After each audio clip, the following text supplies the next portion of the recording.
Hey everyone, TimaeuSS. Welcome to another Artery Gear video. So this is the ultimate beginner's guide to reaching mid-game. A lot of the stuff I'm talking about will be on the early progression guide on the website. I'm part of the guide writing team, and this has an abundance of good information that you can follow. But of course, I've thought of some extra stuff, and as well as I'm going to showcase the stuff I'm talking about over on the JP server, so you can see if you're a better visual learner or if you prefer to hear my voice. Well, here it is. So if you're starting out, first thing to do is finish your reroll, and you can refer to my previous guides on what targets to reroll for and what units that you want to settle with. There is no right or wrong way to play this. You can progress through the game without Alice. You can progress through the game without Sirius. They just make some content easier for you. And if you're molding over the perfect reroll, if you're not playing the actual game and you get bored, then why reroll at all? So my suggestion is, as long as you're happy, move forward. So next, you want to push story. So on launch, we should be stopping at either episode 6 or 7. So try to push as far as you can. And the team composition that you have initially for story is going to be Grace, Alice, if you got her, or another supporting unit, Morris. Now, do note Morris is going to be a day 2 unit. So for now, you can substitute Morris with any 3 stars that is fire. And I'll say fire. I'll explain why fire later. And then your 4th slot is either the Sirius that you rerolled or Rocco, the godlike 3-star for boss killing. And the reason why it's specifically set up this way is because you want one of each color in every the campaign team. Because in story, in order to get 3-star, and sometimes rewards are locked, the gems are locked behind 3 stars, it's going to require you to use a certain color. Now, if you don't mind swapping teams in and out as you're progressing, then go ahead. But by having all 3 colors covered in an initial team, you can essentially just push through and start 3-starring everything without having to worry about swapping the team out. So with your now initial team setup, do note that you're going to have to do some manuals later on, just because you may be stuck or the difficulty is a bit high. At that point, you can upgrade your units, either feed them cats or EXP, or equipping them with gear. And I think the beginner's training as well as the Queen's Quest, which you'll have, it'll be here, the banner will be here. These 2 things will help you progress and guide you through some of the game mechanics. And please do them and follow through each items, because they reward you with gear and help you upgrade and focus on your team to help you through with progression. And what you want to do is push all the way to 5-10. So 5-10 is important because after or at 5-10, you pretty much unlock all the game modes that you need to unlock. So you can progress through other things. And what you can do if you're stuck is to jump into the event. So it should be the Azure event. And then in the Azure event, you can push through the story and push as far as you can. And later on, you'll be able to reach EX1 or EX2.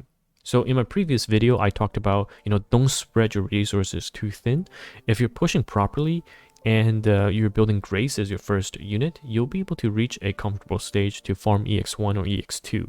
And those are very efficient in terms of EXP, so you can start farming fodders and getting your main core team leveled up. I think the most efficient way is still to wait for day 2, just because on day 2, you get Morris for free, and she really helps stabilize your team. So again, at this point, you will be pushing story, completing as far as you can for the beginner's training mode, as well as the Queen's quest line, and then going to story when you're stuck, and then farming things like the initial, the gear. The early stage is fine, but most importantly, the tech node. So this is another pointer. On day 1, I'm not sure if it's going to be like CN or similar to JP, but for JP, on day 1, we already had tech nodes locked, which means that on Tuesday, I think it's a fire typing.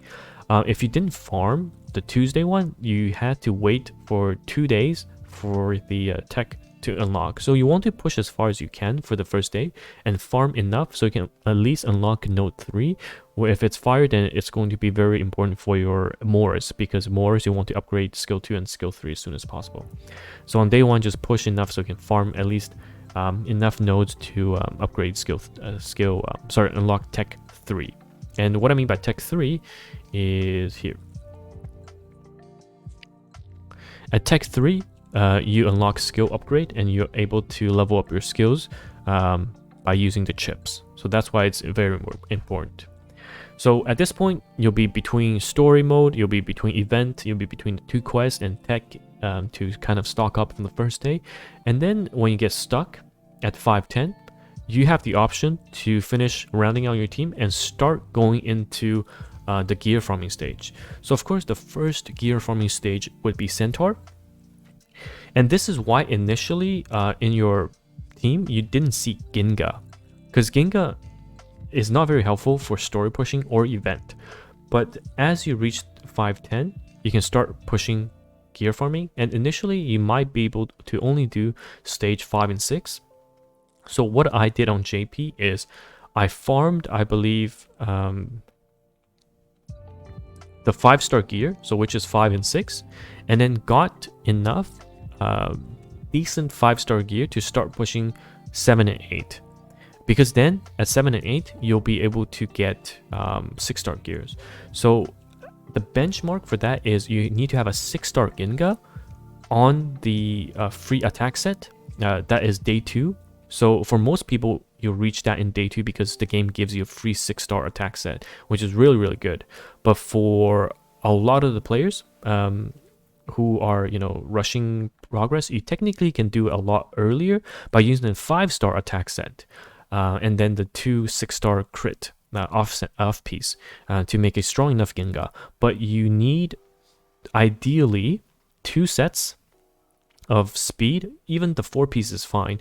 On your Chihaya and on your Morris, on your Chihaya and on your Alice as supporting cast to push Centaur. And ideally, you make it a 6-star for your Roko for Harpist, which I'll talk about later on. So once you have 2 sets of 5-star speed set, so 4 piece, and then Ginga on a good attacking set, and then the Morris on the free quest line HP set, you can push Centaur 7 and 8. So those will give you the 6-star gears for slot 1 to 4. And then after that, you want to push all the way to Harpist 9, and you need Roko for this.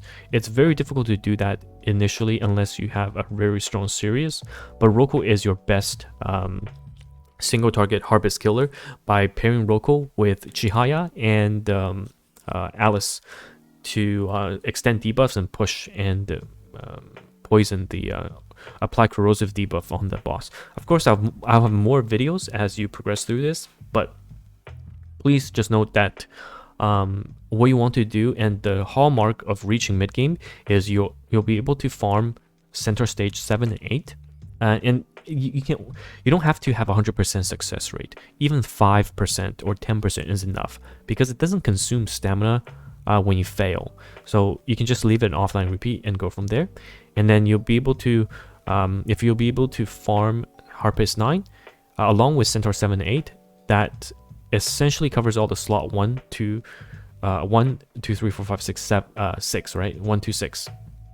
So with that, you are essentially on the mid-game grind for a full 6-star gear set. 4 from Centaur, which will be most likely speed, and 2 in the 2 slots, 5 and 6, which will most likely be crit for your damage dealers. Immunity for your healers and tanks. And you can also farm counter set as well for some of the bruisers later on.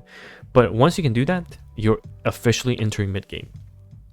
And make sure, again, I can't stress enough that don't try to rush things too much. Always ask in the Discord if you have questions.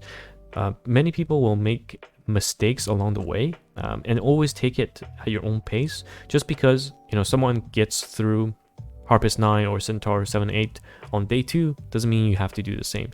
You can happily and efficiently do it on day 6 and still reach endgame and be competitive with them. Because note that there is no stamina purchase limit for whales, so they can top up non-stop and get more stamina, but there is a gear ceiling, so eventually you'll catch up and be able to compete. So that is the ultimate beginner's guide. Again, most of those information regarding some of the game modes and whatnot will be on the site. Do check it out. And yeah, any questions, you can find me, leave it in the comments, and hopefully this beginner's guide will help you reach your end game within a week, sorry, mid game within a week, and you'll be happily farming the gear sets to make your units extremely strong. And I'll catch you guys in the next video.